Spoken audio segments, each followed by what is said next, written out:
नमस्कार, मैं हूं शालिनी और आप देख रहे हैं प्रखर इंडिया न्यूज। आइए बढ़ते हैं आज की बड़ी खबर की ओर।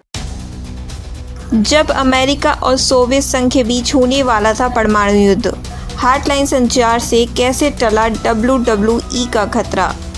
20 जून 1963 को अमेरिका और सोवियत संघ के बीच हॉटलाइन संचार की स्थापना हुई।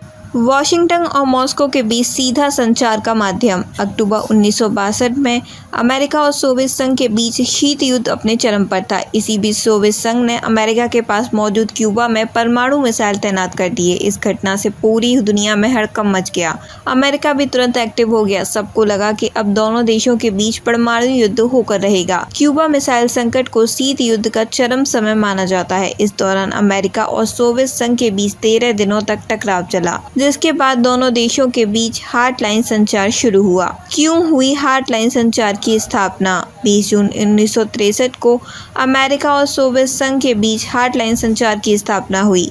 हॉटलाइन संचार एक सीधा संचार लिंक था जो वॉशिंगटन और मॉस्को को जोड़ता था।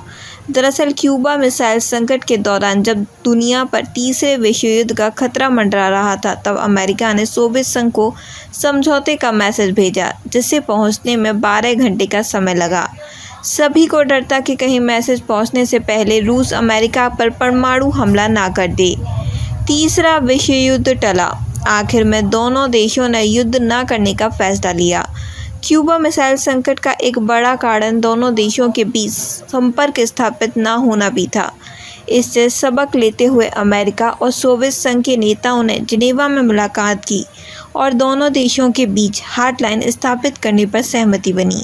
हॉटलाइन संचार कैसे करता था काम। यह हॉटलाइन कोई फ़ोन का कनेक्शन नहीं था, बल्कि यह एक टेलीटाइप लाइन थी जो केबल की मदद से चलती थी। यह केबल अटलांटिक महासागर की गहराई में बिछाई गई थी। टेलीटाइप से दोनों देश एक दूसरे को संदेश भेजते और फिर यह संदेश अपनी भाषा में ट्रांसलेट करके पढ़ा जाता था। बाद में यह टेलीटाइप सैटेलाइट से चलने लगा। दोनों देश में बड़ी बातचीत। इस हॉटलाइन संचार का मकसद दोनों देशों के बीच बातचीत का संपर्क स्थापित करना था, जिससे गलतफहमियां पैदा न हो और दोनों देश तीसरे विश्व युद्ध को टाल सके। मिडिल ईस्ट में तनाव से लेकर वैश्विक मुद्दों पर बातचीत करने के लिए अमेरिका और सोवियत संघ ने दशकों तक इसी हॉटलाइन का इस्तेमाल किया। यह दर्शाता है कि बड़े से बड़े मसले को बातचीत से हल किया जा सकता है। खबरों में अब तक के लिए बस इतना ही। फिर होगी आपसे मुलाकात। तब तक के लिए नमस्कार और देखते रहिए प्रखर इंडिया न्यूज।